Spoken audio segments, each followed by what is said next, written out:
Luke Pollard. Thank you, Madam Deputy Speaker. Can I firstly congratulate my honourable friend, the member for Gedling, on securing this debate.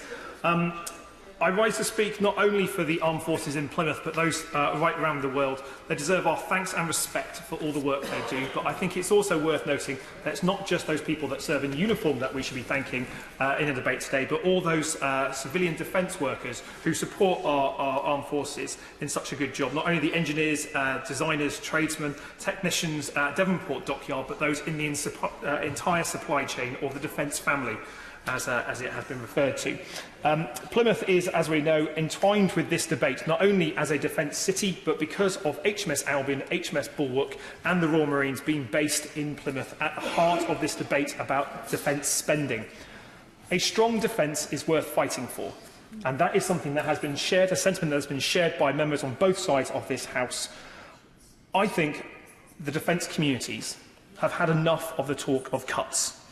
Plymouth certainly has, and they want to see a strategy laid out where we can proudly talk up our armed forces with a firm plan about how we will provide them with the equipment they need, the training they need, and the support they need after their time in uniform has come to an end. That should be our collective ambition, but we are still far too far from that at the moment. I would like to also praise the work of all those people who have come to the defence of Albion and Bulwark and the Royal Marines. Plymouth, as we know, is the centre of the universe, and in this defence debate it has certainly felt that way, as members from right across the House, right across the country and our allies abroad have spoke of the world-class capable role that Albion and Bulwark provide, and also the expertise of the crew that serve on that ship and the people who support her in port. I'd also like to pay tribute to the Plymouth Herald's Flying the Flag for Devonport campaign, which has enabled people in Plymouth to add their voices to support our brave men and women who serve on Albion and Bulwark and in the Royal Marines. Now, as has already been said, the context for this debate has changed. Russia is more assertive. Its use of Georgia and Ukraine as test grounds for new weapons and new tactics is something that all of us in this House, whether we have a defence interest or not, should be aware of. Their weaponisation of migration in particular is something that we should all realise is a deliberate tactic that the Kremlin is deploying. Their use of cyber to intimidate not only ourselves but our allies is a growing threat. And their threat to the northern flank, as been detailed by the chair of the Select Committee, is something that we should take seriously.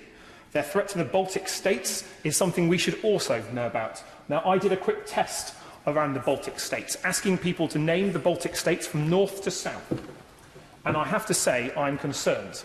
If it is as critical to our defence of our NATO and EU allies that we understand why those Baltic states are important, we should first be able to name them on a map. And this is important. So you go Estonia, Latvia and Lithuania, but importantly then you have Kaliningrad at the bottom, a Russian enclave in the heart of Europe. And this type of important defence context is something that we should all be studying hard. I think we need to invest more in cyber and in our intelligence, but as has already been said, that should not be at the expense of conventional forces, because we know that we need to invest not only in our equipment but in our personnel. I know from conversations in the pubs around Plymouth with those serving personnel who are off duty that morale is a concern, not only because of the poor state of forces accommodation, as has already been mentioned, but about the pay cap, but about the uncertainty of their role in the world. Key to our armed forces is their ability to get on and do. They do not question, they just deliver. It is up to us in this place and ministers to do our bit to make sure they have the resources and the backup that they need. And I think at the moment there's much more that can be done there. I was grateful yesterday to the Armed Forces Minister for meeting me to talk about baseporting of frigates, which is a very important issue in Devonport. The case for baseporting the new Type 23s with tails, the ASW capabilities in Devonport, is a good decision that I welcome from ministers. But I would encourage ministers to set out a timetable for when the baseporting arrangements for the Type 26s and Type 31s will be made, so we can provide certainty. Devonport has a 25-year order book in terms of our dockyard for maintenance, but less so for our naval base, and that certainty is absolutely important. In my maiden speech, I made the case for the Type 26s to be baseported in Plymouth. At that time, I was expecting 13 Type 26s, as has been mentioned by colleagues from the SNP. We now expect only 8 of them, and the 31s. I must say, that I'm concerned about the debate around the Type 31s, because we must have confidence in these warships and the crews to ensure that when they serve around the world, that they're respected. And so I say to the Minister, the debate around the Type 31 frigate, I think, could be resolved simply if ministers renamed it from a frigate to a corvette. The Type 26 frigate will be world-class and world-beating. Let's not spend our time in this place talking down the 31.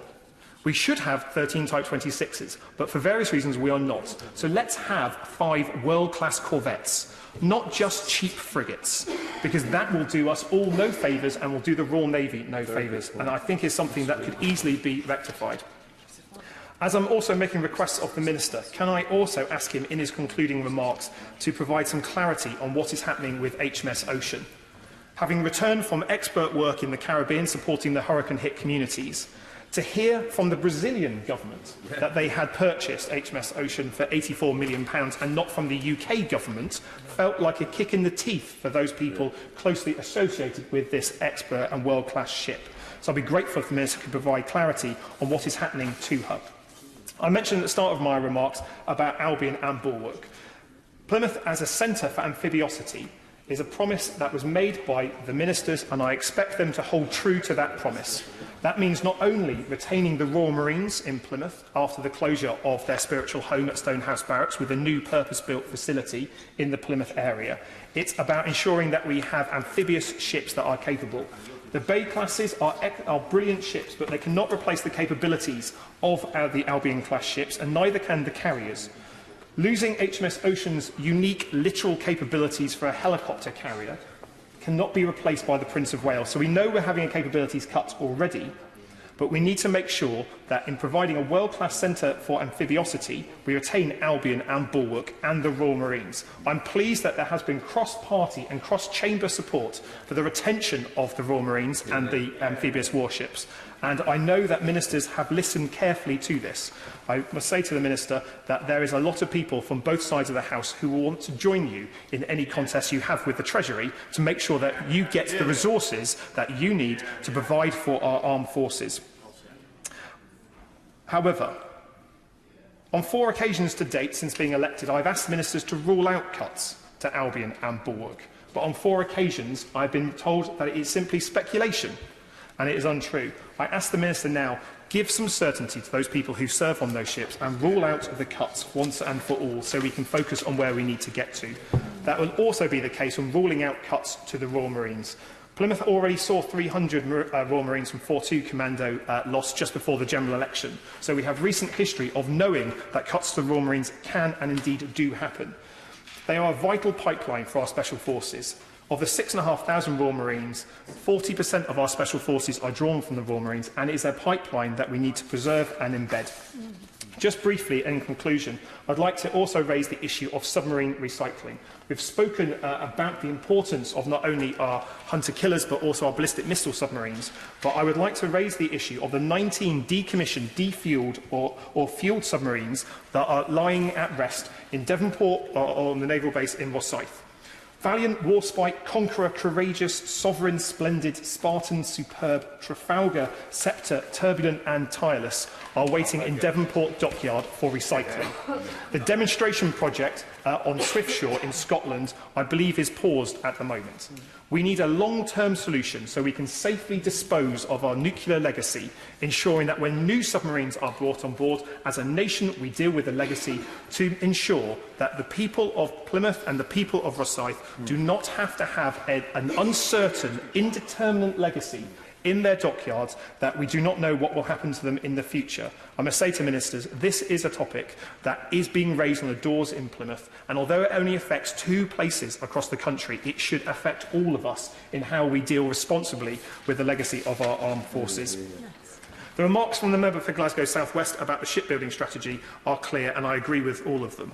It is important that we have a clear investment in our shipbuilding strategy, and I must say that the idea of building the solid-state support ships abroad is something that we as a House should be firmly opposed to. The tonnage of those ships would equal those of the carrier programme, and we have demonstrated that the carrier alliance works. It's a model that works, and as these RFA ships may not be armed but will be carrying munitions, there's the ability, I think, for the government to determine that there should be a restricted tender for security and defence reasons to provide the long-term contract to a UK utility. Give way to him.